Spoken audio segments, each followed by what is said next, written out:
இந்த உலகத்தில் இயேசு மனிதனாய் வாழ்ந்த போதும் ஒரு நாள் கூட தனக்கென்று வாழாமல் நமக்காகவே வாழ்ந்தார். அவர் தன்னையும் மறந்து நம்மைத்தான் நினைத்து கொண்டிருந்தார். நமக்காக அடிக்கப்பட்டு நொறுக்கப்பட்டு கடைசி சொட்டு ரத்தத்தையும் கூட சிந்திவிட்டார். நமக்காக தன்னையே அழித்து கொண்டார். நமக்காகவே உயிரோடும் எழுந்தார். இதுவரை யாரும் செய்யாத இப்படிப்பட்ட தியாகத்தை செய்த இயேசுவுக்கு நாம் என்ன செய்திருக்கிறோம்? நான் இயேசுவை நேசிக்கிறேன் என்று நாவிலே மட்டும் சொல்லிக் கொண்டிருந்தால் அதனால் எந்த பிரயோஜனமும் இல்லை. இயேசுவும் நம்மை நேசிப்பதாக வெறும் நாவால் சொல்லிக் கொண்டிராமல் நமக்காக உயிரையே கொடுத்து அதை நிரூபித்து காட்டினார்.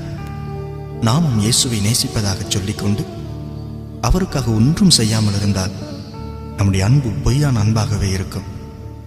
மேசியாவான இயேசு ராஜா சீக்கிரம் உலகத்திற்கு வரப்போகிறார்.